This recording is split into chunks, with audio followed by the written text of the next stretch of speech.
Man, we've talked about a bunch of good stuff now, and now it's time to talk about maybe not bad stuff, but stuff that is going to.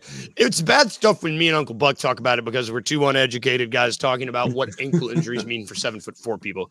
I want to ask Dr. Buckets about this because there was the press.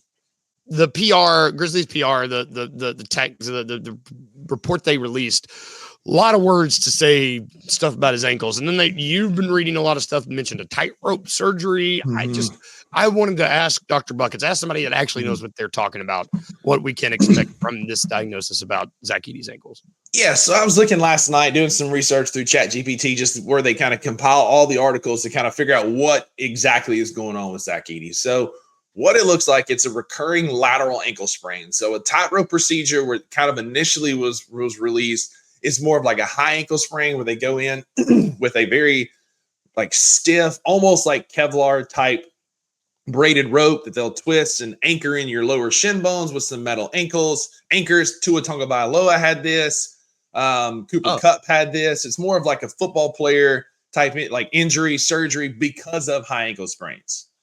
What it sounds like Zach Edey's going to have is called a Bromstrom or Brostrom, Brostom,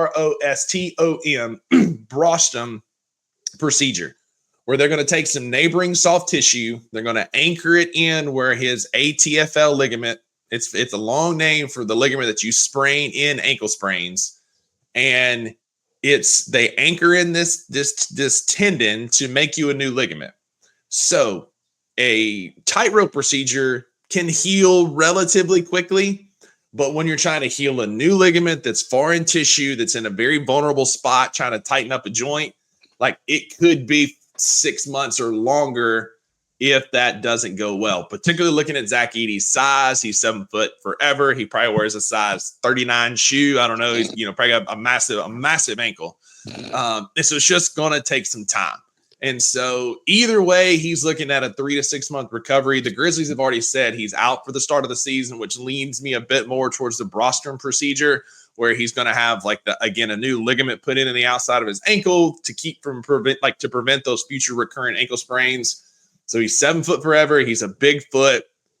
Those surgeries go well. Like you come back and you can play. It's just going to take probably a little bit longer. On an educated guess, I would say I'd look for Zach Edey to play again in December.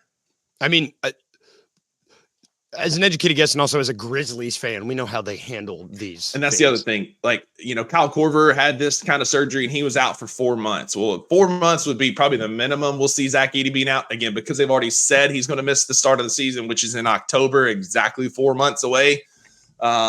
If a smaller guy like Kyle Korver takes 4 months, a big guy like Zach Edey might lean more towards 6 months before he plays again. I mean, shit. Edey's ankles are probably as wide as Korver's waist. I mean, that's it. Yeah. The same size shorts that Kyle Korver wears around his waist is the size of Zach Edey's top of his shoe. So you said people, they can recover. This is there's two joints that are very unstable in your body. It's your shoulder and your ankle. And so they can go in and tighten up those joints through procedures like this to where you can make a full recovery, return to sport. It happens all the time. I've seen a ton of patients over the years that have had a Brostrom procedure as well as the same in their shoulder. They tend to do well. Now, none of them were like super high level athletes, but Zach Edey's going to be getting the best care in the world from the best doctors and trainers and PTs that are out there to help him get back on his feet.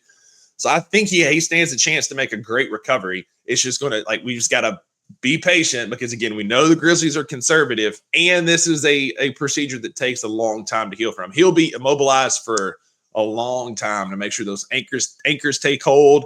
The ligament starts settling in. The tendon starts to get hardened in its place. He'll be in a boot for quite a while.